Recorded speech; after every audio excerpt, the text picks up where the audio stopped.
尊敬的战友们好，今天你们赚钱了吗？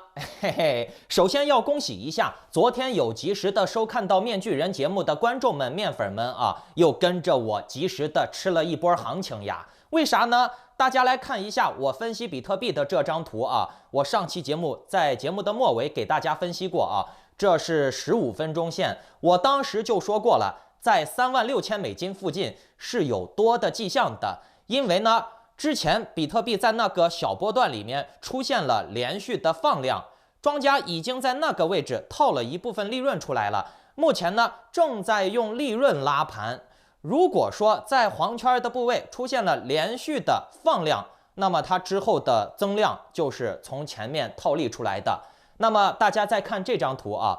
我在这张图的时候给大家说的是，在这个部位如果出现了连续2根以上的阳线啊，包括2根，那你就可以看多买入获利3%到5%就跑。当然了，你说你要玩合约，我也没办法给你建议啊。可是你开合约开多，你也是能赚的。只是面具人我反对玩合约啊。看，昨天及时的收看到我这期节目的人，应该都是吃到这波利润了，对吧？然后呢，比特币就一路涨到了38900，那这个利润区间还可以吧？从36000到接近39000。哎，等一下啊，面具人，我昨天预测更准的就是，我不但能预测涨，还能预测跌嘛？大家也都知道，我让大家一定要注意，比特币是否会在39000的位置出现放量，我们要在这个区间悲观对待。结果呢，大家看，神奇的事情发生了，比特币涨到38900的时候啊，这个点位基本上可以视乎于39000了。很多人在这个点位的时候都以为，哎呀，40000美金挡不住了，这波是牛市了，肯定比特币趁着这一波热度，这一波劲头啊，就涨上去了。这个放在节目末尾再说啊。那在节目开始之前呢，请打开屏幕下方的点赞、订阅、小铃铛，否则呢，你们也都看到了，错过面具人的财经消息是多么的可惜呀。然后呢，大家再点击这个转发按钮，把这个节目分享到3个平台以上，就可以参与抽取本月特别加注的新年奖金1000美金，直接转账哦，直接转给你，你拿这个钱爱干什么爱买什么买什么去。还剩4天开奖，大家抓紧转发吧，抽到大奖可以过个好年。好，咱们来讲正题啊。面具人想给大家分享一个关键的数据啊，那就是1月27日，根据权威机构的数据显示，比特币的外汇储备风险达到了15个月的低点，已经是创了连续15个月低点的记录了。它的7日平均数值额为0.000052。算是一个非常低的外汇风险储备率。那么这个数据意味着什么呢？各位观众听到这儿可能会一头雾水啊。来，面具人先给大家解释一下外汇储备风险是啥意思。外汇储备风险呢，指的就是为了应付国际支付的需要，维持本国货币的稳定而保持的国际储备资产。由于外汇储备受到汇率的变动的影响，或者是储备量的影响，使其出现升值或者贬值的风险。那这个风险就叫做外汇储备风险。说简单点呢，就是存量和汇率的问题。存量和汇率出现问题了以后，那么外汇储备的风险就会变大。目前来说呢，比特币的外汇储备风险一直创下了连续15个月都在低点的记录。那你们知道这意味着什么不？这就意味着庄家的存量很充足，并且呢，市场的接受度高，变现难度低，庄家的持有成本也低，庄家的持有量不低，非常高。那比特币连续15个月都是低点，那么就意味着很多庄家的建仓点位是在15个月之前。那么我们来看一下15个月之前比特币的成本价位是多少呢？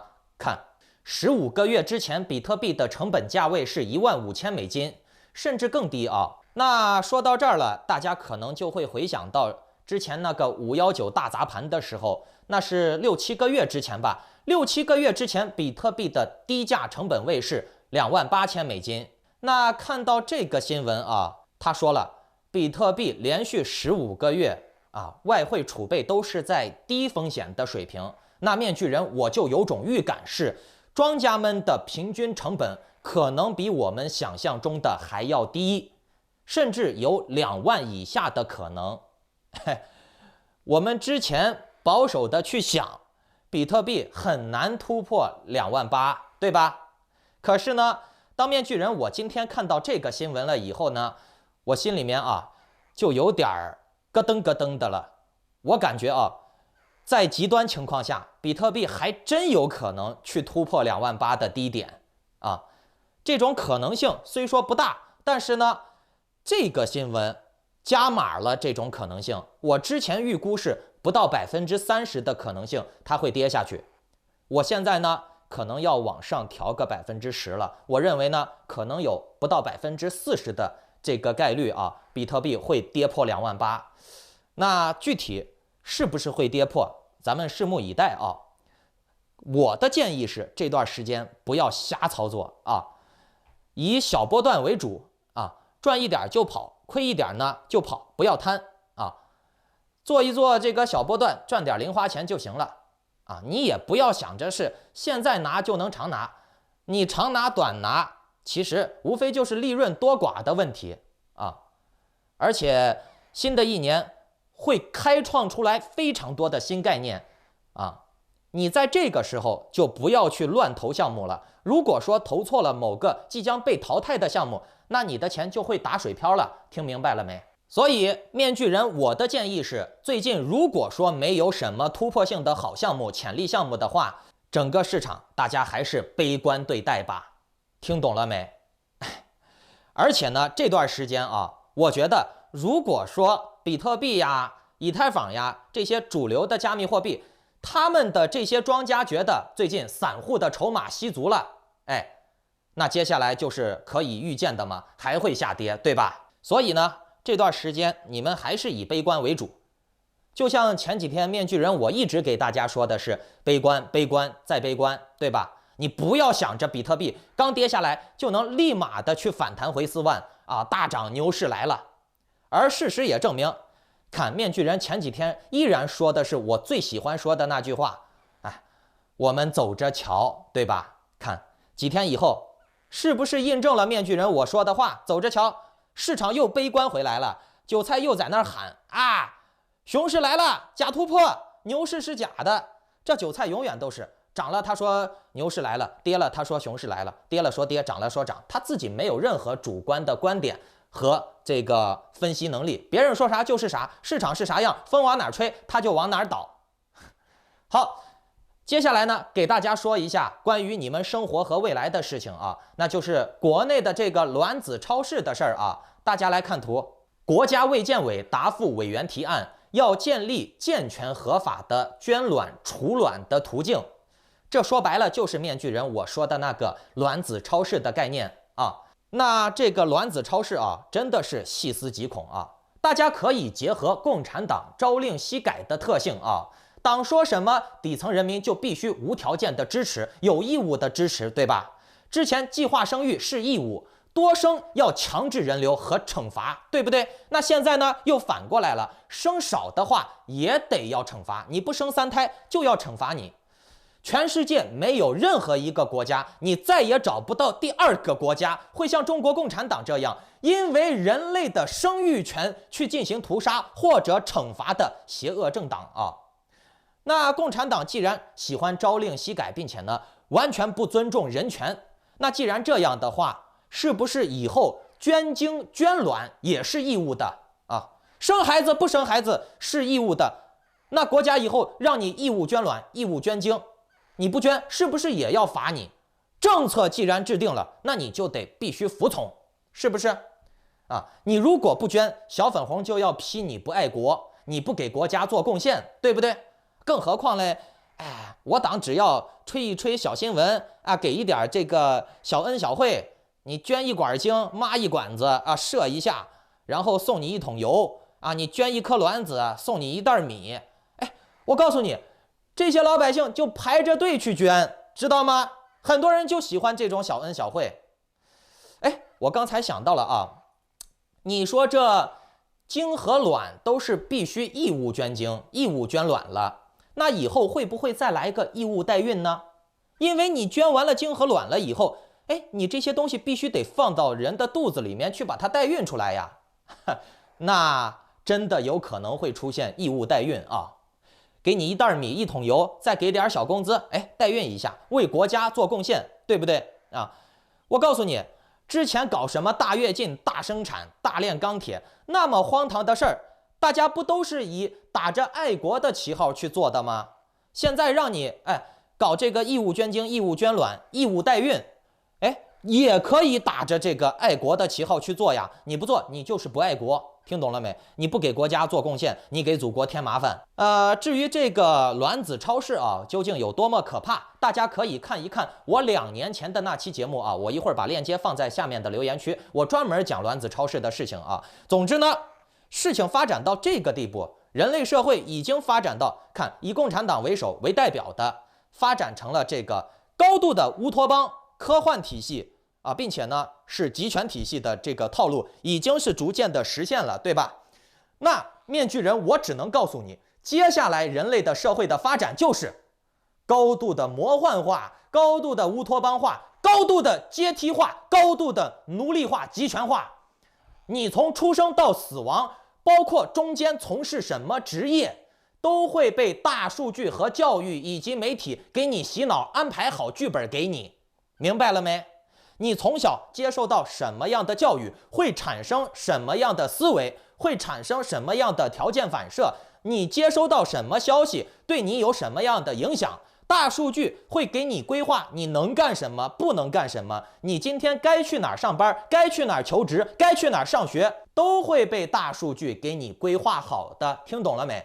在那个时代，或许不远了啊，就是接下来的10年、20年啊，快了可能是5到10年之内啊，以后所有的人再无翻身的可能性。你现在想想嘛，这人都可以给你量产了，什么卵子超市呀、代孕呀、义务代孕，对吧？那更别说用什么大数据监控你，用教育给你灌输某些思想，对吧？用这个数据各种的通行证去给你规划人生了，对不对？所以呢，各位观众，抓住今年的机会，赚到钱，爬到上层阶级吧，否则呢，真的就是世代为奴了。在海外的华人，你们也别笑啊！以后全世界各个国家，世界权贵是一家，所有的顶层人会联合起来割底层的韭菜，奴役底层人啊！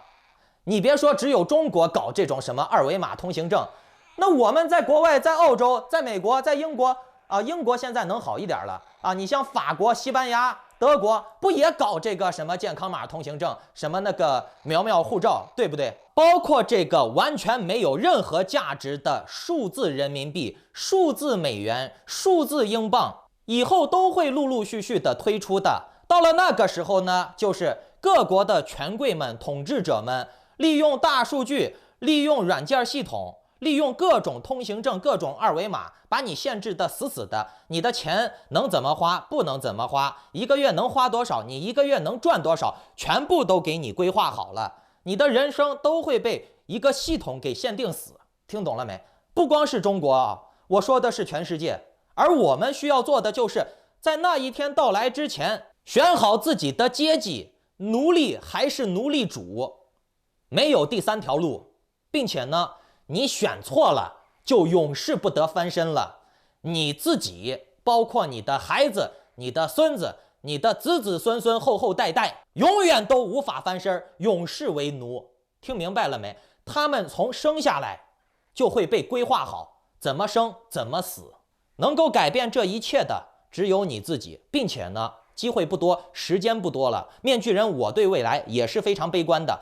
我现在都已经感觉到钱越来越难挣了啊，机会越来越少了。各个国家都在封堵底层翻身的希望，底层赚钱的路子都要被监管。听明白了没？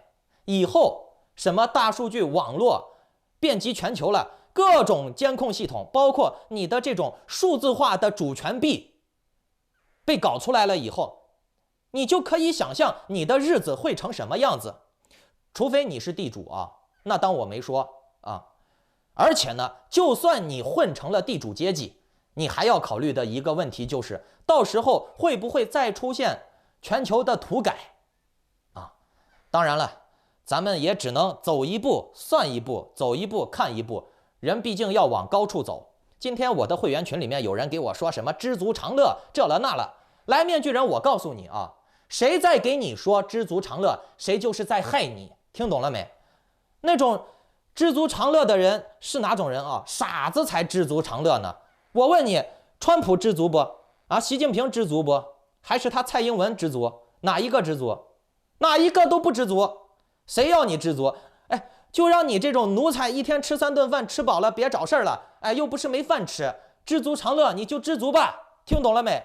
人生如逆水行舟，不进则退，不存在知足这一回事儿。你知足，你就要被淘汰，你就会生活的不好啊。没有什么知足不知足，你越知足，你的生活就会越不好。